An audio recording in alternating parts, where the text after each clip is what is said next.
Dear candidate, we provide West Bengal primary teacher complete notes in English medium. You also got WBTET previous year solution and top selected question collection, 10 set mock test. Now we discuss mock test solution. Our first mock test is top selected question collection, child development and pedagogy 30 question. Nowadays we discuss. If you want complete notes, then contact us 7631314948. In this number you also call and WhatsApp at any time. दोस्तों, आज की इस video में हम child development and pedagogy के 30 question को देखेंगे। ये सभी क्वेश्चन टॉप सेलेक्टेड क्वेश्चन है जो West Bengal primary teacher eligibility test के लिए कलेक्ट किए गए हैं। WBTET के मॉडल सेट में हमारे पास 10 सेट हैं जो हमारे नोट्स के साथ इंक्लूड हैं। आप इसे हमारे नोट्स के साथ प्राप्त कर सकते हैं।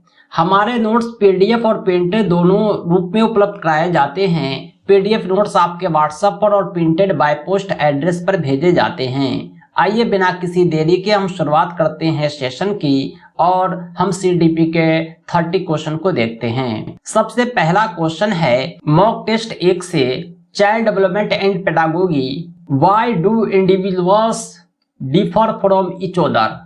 यानी दो पर्सन में इंडिविजुअल डिफरेंस होता है, दो बच्चों में व्यक्तिगत विभिन्नता होती है, दो बच्चे एक दूसरे से अलग होते हैं, डिफर होते हैं, ऐसा क्यों? बच्चों में, वयस्कों में एक दूसरे में जो डिफरेंस होता है, इंडिविजुअल डिफरेंस जिसे कहते हैं, ये दो कारणों से होता है। सबसे पहला है हेरिडिटी, दूसरा है इन्वायरमेंट। हेरिडिटी का मतलब ये होता है कि माता पिता से कुछ गुण बच्चे में आते हैं और इन्वायरमेंट यानी जहां वे सरवाइव कर रहे हैं वहां के गुण उसे अफेक्टेड करते हैं। इसी वजह से दो बच्चों में इंडिविजुअल डिफरेंस आ जाता है। सही जवाब हो जाएगा option B, due to the interaction between heredity and environment. Next question है question number 2, which one of the following is correctly matched pair. 4 pair दिया हुआ है, इसमें करेक्टली मैच कौन है? Tangible, operational child, maintainable and classifiable, ये जो है करेक्टली मैच है। क्वेश्चन नंबर 3 है according to Vygotsky children learn, यानी वाइगोत्स्की जो साइकोलॉजिस्ट हैं उसके अनुसार बच्चे किस तरह से सीखते हैं। चाइल्ड किस तरह से लर्न करता है, सीखता है, उसकी लर्निंग कैसे होती है। वाइगोत्स्की के अनुसार चाइल्ड जो लर्न करते हैं interaction with adult and peers, बच्चे जब वयस्कों के साथ जो है इंटरेक्शन करते हैं, बातचीत करते हैं, कम्युनिकेशन करते हैं, व्यवहार करते हैं तो वो सीखते हैं। अगर कोई बच्चा आपको कोई नया काम करते हुए देखेगा तो वह काम बच्चा देखकर सीख जाता है। 4 नंबर क्वेश्चन है विच one of the following situation represents child centred classroom, यानी ऐसा क्लासरूम जो चाइल्ड सेंटर्ड हो, पूरी शिक्षा बच्चों के इर्द गिर्द हो, बच्चों के अनुसार हो, उस क्लासरूम को रिप्रेजेंट कीजिए। चाइल्ड सेंटर्ड क्लासरूम में जो होता है students are sitting in group, बच्चे जो है ग्रुप में बैठते हैं, and the teacher is going to each group in turn, teacher घूम घूम कर प्रत्येक ग्रुप में जाते हैं। क्योंकि बच्चे के अनुसार लर्निंग हो रहा है, बच्चे को खुद से डिस्कस करने का मौका दिया जाता है। जहां वे अटकते हैं वहां टीचर उनकी हेल्प करते हैं। नेक्स्ट क्वेश्चन है 5 नंबर, हैव इंटेलिजेंस, यानी इंटेलिजेंस क्या है, इसमें कौन सी खूबी होती है। इंटेलिजेंस जो होता है, बुद्धि जो होता है, ए सेट ऑफ कैपेबिलिटी होती है। किसी भी व्यक्ति का इंटेलिजेंस उसकी कैपेबिलिटी का कलेक्शन होता है, ग्रुप होता है, सेट होता है। अगला क्वेश्चन है 6 number, which one of the following statements best describe inclusion, यानी 4 स्टेटमेंट को आप देखिए कौन सा स्टेटमेंट जो है इंक्लूजन को अच्छे से डिस्क्राइब कर रहा है। इंक्लूजन को अच्छे से जो डिस्क्राइब करेगा, इससे पहले आप इंक्लूजन का मीनिंग समझ लीजिए। इंक्लूजन जो होता है एक फिलॉसफी होता है सभी बच्चों का जो स्कूल सिस्टम में शिक्षा ग्रहण करने का बराबरी का हक देता है। यानी inclusion it is a philosophy that all the children have the right to equal education in the regular school system. सही जवाब है ऑप्शन बी। अगला क्वेश्चन है 7 नंबर, लर्न, यानी सीखना। सीखना क्या है? सीखना जो होता है ये influenced by the emotion of the learner, यानी वे सीखने के अनुसार होता है, सीखने वाले के इमोशन के अनुसार होता है, बच्चे के इमोशन के अनुसार, बच्चे के इच्छा शक्ति के अनुसार यह प्रभावित होता है। इसीलिए कहा जाता है कि learning influenced by emotion of learner. 8 number question है, after a teacher prepare the question paper, it check whether the question test the specific objective of the test. It is mainly concerned about the question paper की, यानी कोई teacher जो है question paper बनाता है, उसके बाद ये देखता है कि ये क्वेश्चन पेपर क्या सही ढंग से बना है, जिस ऑब्जेक्टिव के लिए क्वेश्चन पेपर तैयार किया गया था क्या वो उसे फुलफिल करता है। तो ये जो एक्टिविटी है टीचर का, ये क्या कहलाता है? क्वेश्चन पेपर बनाना, फिर उसके स्पेसिफिक ऑब्जेक्टिव, स्पेसिफिक पर्पस को जांचना, ये जो है covering the entire subject matter को दिखलाता है। टीचर ये देखता है कि क्या जो सिलेबस है, क्या क्वेश्चन पेपर उसे कंप्लीटली कवर कर रहा है या नहीं। विद्यालय में हम भी इसी तरह करते हैं। हाफ ईयरली एग्जाम में आधे सिलेबस के प्रत्येक चैप्टर से, प्रत्येक टॉपिक से क्वेश्चन कलेक्ट करते हैं और फाइनल एग्जाम में पूरी किताब से। क्वेश्चन नंबर 9 है, which of the following is a characteristics of progressive education. 4 option दिया हुआ है, इसमें आपको प्रोग्रेसिव एजुकेशन का कैरेक्टर खोजना है। जो प्रोग्रेसिव एजुकेशन होता है उसमें फ्लेक्सिबिलिटी होती है, यानी flexibility in schedule and seating arrangement. Progressive education की यही खूबी है, इसमें सीटिंग अरेंजमेंट पाया जाता है, फ्लेक्सिबिलिटी पाई जाती है। When the child fails, it means अगर कोई बच्चा परीक्षा में फेल हो जाता है तो इसका मतलब क्या है? अगर कोई बच्चा परीक्षा में फेल हो गया, इसका मतलब यह है कि पूरी सिस्टम फेल हो गई। सिस्टम ने बच्चे को जो पढ़ाया, कमी सिस्टम में रह गई है कि सिस्टम बच्चे को अच्छे से पढ़ा नहीं पाया, समझा नहीं पाया, जिस कारण वो बच्चा फेल हो गया है। क्वेश्चन नंबर 11 है, when the child grand mother take him from his mother lap, the child start crying, the child cries because of. यानी बच्चे की दादी बच्चे को उसकी माँ की गोद से लेती है तो बच्चा चिल्लाने लगता है, ऐसा क्यों? आपने भी ऐसा गौर किया होगा, छोटे बच्चे माँ की गोद से आते हैं तो रोने लगते हैं, ये होता है इमोशनल एनेक्सिटी के कारण। यानी बच्चा जो है आवेग में आ जाता है जब उसे माँ का गोद छूटता है, क्योंकि एक लॉन्ग टाइम तक वो माँ के साथ बिताता है, उसे माँ के साथ एक इमोशनल रिलेशन बन जाता है। अगला क्वेश्चन है 12 number, Vygotsky emphasize the important role of which of the following factor in the learning of children। यानी बच्चे के सीखने में, बच्चे को पढ़ाने में वाइगोत्स्की ने जिसे इम्पोर्टेंट रोल माना है वो कौन है? साइकोलॉजिस्ट वाइगोत्स्की के मुताबिक लर्निंग ऑफ चिल्ड्रेन अफेक्टेड होता है सोशल फिनोमेना से। बच्चे अपनी सोसाइटी के साथ इंटरेक्शन करते हैं और सीखते हैं, यह थिंकिंग साइकोलॉजिस्ट वाइगोत्स्की का है। अगला क्वेश्चन है 13 number, younger learner should be encouraged to interact with peers in classroom. यानी जो छोटे बच्चे होते हैं, सीखने वाले, पढ़ने वाले, वे क्लासरूम में इंटरेक्ट करते हैं अपने सहपाठियों के साथ, क्योंकि they can learn social skill while reading. जब वे पढ़ते हैं तो वे सोशल स्किल को सीखते हैं। सही जवाब है option C. Human personality is the result. यानी ह्यूमन का जो पर्सनालिटी है, व्यक्तित्व है, वह क्या होता है? ह्यूमन पर्सनालिटी जो होता है interaction of heredity and environment होता है। हेरिडिटी एंड एनवायरनमेंट का इंटरेक्शन है। 15 नंबर क्वेश्चन है, when the child start getting bored while doing a task it is a sign that. जब बच्चा काम करते करते, पढ़ते पढ़ते बोर हो जाता है, उसका पढ़ाई में मन नहीं लगता है, तो यह क्या चीज को बतलाता है? अगर कोई बच्चा पढ़ते पढ़ते बोर हो गया, कोई काम लगातार करते करते बोर हो गया, तो इसका मतलब ये है कि ये काम जो है मैकेनिकली रिपीट हो रहा है। Possibly doing the work mechanically repeated. जब किसी भी काम को आप बार बार करेंगे तो उस काम के प्रति आपका इंटरेस्ट कम हो जाएगा, खत्म हो जाएगा, यानी रिपीटेशन के कारण आप बोर हो रहे हैं। सही जवाब है ऑप्शन ए। अगला क्वेश्चन है 16 number, what information is obtain about children through the knowledge of education psychology. यानी साइकोलॉजी के एजुकेशन के अनुसार आप जो है चिल्ड्रेन से कौन सा इंफॉर्मेशन लेना चाहेंगे। जब आप बच्चे को पढ़ाने वाले हैं तो आपको चाहिए कि बच्चे की टेंडेंसी को, एप्टीट्यूड को आप जानें। जब आप उसके टेंडेंसी को, एप्टीट्यूड को, इच्छा शक्ति को, उसकी सोच को, उसके विचार को, उसकी कैपेबिलिटी को आप समझेंगे, जानेंगे, पहचानेंगे तो आप अच्छे से समझ पाएंगे कि आपको उसे किस तरह पढ़ाना है। इस तरह आपका पढ़ाना सक्सेसफुल होगा। 17 नंबर क्वेश्चन है, what are the characteristics found in a child during infancy.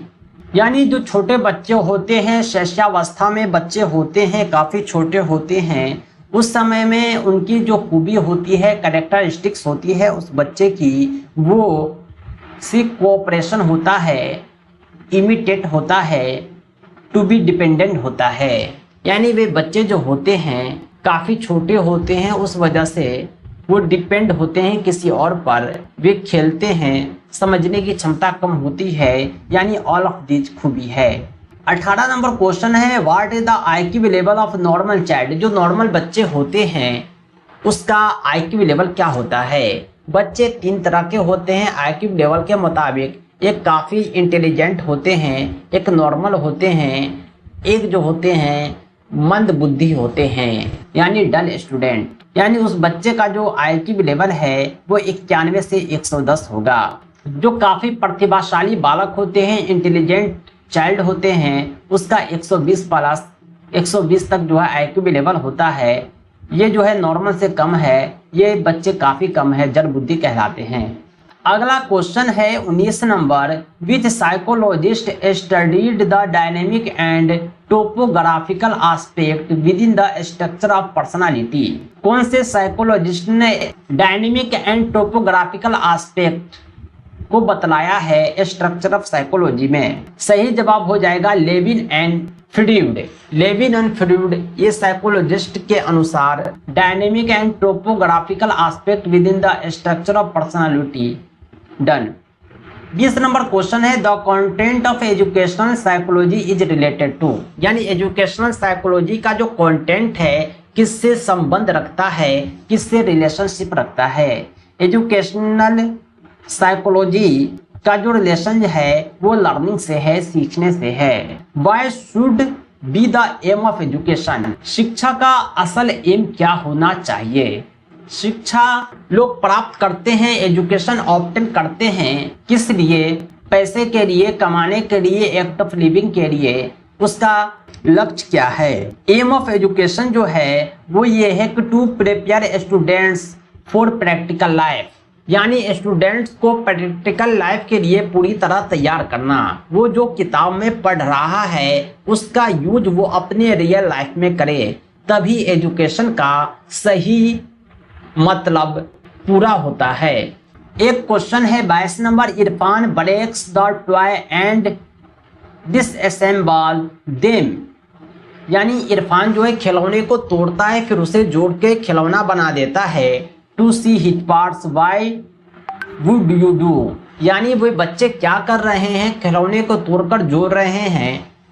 ये बच्चे कुछ सीख रहे हैं, वो खिलौने की बनावट को जानना चाहते हैं। यानी वो इरफान जो है वो उत्साहित है, his inquisitive nature and channelize his energy in the right direction. वो जानना चाहता है कि ये खिलौना किस तरह बना है। वो खिलौने को तोड़ता है फिर उसे जोड़कर खिलौना बनाता है। हमें ये चाहिए कि बच्चे का जो ये एनर्जी है, ये उत्साह है, उससे हम राइट डायरेक्शन में यूटिलाइज करें ताकि बच्चे के अंदर अनुसंधान करने की, खोजने की क्षमता का विकास हो जाए। दोस्तों, वीडियो में आगे बढ़ने से पहले मैं आपको इन्फॉर्म करना चाहूँगा कि हमारे YouTube चैनल पर अभी एक गिव अवे चल रहा है। आप इस गिव अवे में पार्टिसिपेट कर सकते हैं। पार्टिसिपेट करने के लिए इस वीडियो के डिस्क्रिप्शन में एक लिंक मिलेगा, उस वीडियो को आप वॉच करें और पार्टिसिपेट करें। आप जीत सकते हैं एक बड़ा उपहार। अगला क्वेश्चन है 23 number, the principle of survival of fittest. Survival of fittest आपने सुना होगा, यह सिद्धांत या प्रिंसिपल किसने दिया था? सर्वाइवल ऑफ फिटेस्ट काफी फेमस प्रिंसिपल है, यह देने वाले वैज्ञानिक डार्विन हैं। 24 नंबर क्वेश्चन है, the main objective of mental health science. Mental health science का जो मेन ऑब्जेक्टिव है वह क्या होता है? मेंटल हेल्थ साइंस का जो ऑब्जेक्टिव है, मेंटल हेल्थ ऑफ चाइल्ड को प्रोटेक्ट करना है, टू डिजॉल्व मिस एडजस्टमेंट, यानी मिस एडजस्टमेंट किसी भी इन्वायरमेंट में एडजस्ट करने की जो कमी है उसे इग्नोर करना होता है, यानी दोनों के दोनों सही है। 25 नंबर क्वेश्चन है, a child is a book that the teacher should study from end to end. बच्चा जो होता है एक किताब होता है, टीचर को चाहिए कि उसे शुरू से आखिर तक पढ़े। बाय होम एबव स्टेटमेंट, यह स्टेटमेंट जो है किसका है? यह स्टेटमेंट रूसे का है। 26 नंबर क्वेश्चन है, a student in your class talk a lot in class. एक बच्चे जो है क्लास में काफी बात करते हैं। If you inquiry about him and find the student rarely talk at home. ये बच्चा जो क्लास में काफी बोलता है वो घर में काफी चुप रहता है, इसका क्या कारण हो सकता है? इसका जो कारण है वो ये है कि the child ideas get recognition in the school. बच्चे को जो विचार है, आइडिया है, उसे स्कूल में रिकॉग्नाइज किया जाता है, प्रोत्साहित किया जाता है, उसके बात को लोग अच्छे से सुनते हैं, मान सम्मान देते हैं, इसलिए वो बोलता है। अगर वही बच्चा घर में नहीं बोलता, इसका मतलब है कि लोग उसके बात को इग्नोर करते हैं, उसके बात को सम्मान नहीं मिलता, रिकॉग्निशन नहीं मिलता। अगला क्वेश्चन है 27, you teach a lesson in a class and a student ask a question unrelated to the topic, what do you do? अगर हम क्लास में एक लेसन टीच कर रहे हैं, पढ़ा रहे हैं, आउट ऑफ टॉपिक स्टूडेंट जो है क्वेश्चन पूछते हैं, तो हम क्या करेंगे? अगर कोई क्वेश्चन आउट ऑफ टॉपिक हो तो आपको ये चाहिए कि बच्चे को कहें कि हम इसके आंसर जो है क्लास के बाद देंगे। Will answer the question after the class. Reference to the drawing, यानी ड्राइंग का रेफरेंस किससे है? ड्राइंग जो होता है काफी इंपोर्टेंट होता है exploration of working the mind के लिए। 29 नंबर क्वेश्चन है, teacher advise to involve their learner in group activity. Teacher जो है अपने लर्नर को, छात्र को कहते हैं कि वो ग्रुप में डिस्कस करे, ग्रुप एक्टिविटी करे। As apart from facilitating learning it also help in, यानी जब ग्रुप में बच्चे सीखेंगे, चर्चा करेंगे, तो इसका क्या प्रभाव पड़ेगा? इससे बच्चे में क्या आएगा? सोशलाइजेशन आएगा, क्योंकि मनुष्य जो है एक सामाजिक प्राणी होता है, एक सोशल एनिमल होता है। बच्चे जब ग्रुप में रहेंगे तो उसमें सामाजिकरण आएगा, सोशलाइजेशन आएगा, और जो है सोशल इंटरेक्ट करना वे सीखेंगे। लास्ट क्वेश्चन है 30 number, the most important thing for a teacher is, यानी एक टीचर का जो मोस्ट इम्पोर्टेंट थिंग है वह क्या है? To remove the difficulty of the student. Student की डिफिकल्टी को समाप्त करना, कम करना टीचर का इम्पोर्टेंट थिंग्स होता है। दोस्तों ये थे 30 क्वेश्चन जो West Bengal primary teacher eligibility test के लिए इम्पोर्टेंट है। ये टॉप सिलेक्टेड क्वेश्चन है और चाइल्ड डेवलपमेंट पेडागोगी के 30 क्वेश्चन WB टेट में पूछे जाते हैं। मॉक टेस्ट 1 से हमने 30 क्वेश्चन आपको दिए हैं। हमारे पास 10 मॉक टेस्ट है और सभी मॉक टेस्ट में 5 सब्जेक्ट हैं, यानी कहने का मतलब यह है कि आपके पास नंबर ऑफ सिलेक्टेड क्वेश्चन मिल जाएंगे। If you want to buy our notes then call WhatsApp 7631314948। Our notes include syllabus-based, subject-wise notes, objective question collection, practice set, previous year solution, live classes. My notes is sufficient for your success. तो देर किस बात की, अभी संपर्क करें 7631314948 पर। दोस्तों आज के लिए इतना ही, बहुत बहुत धन्यवाद। Thanks for watching.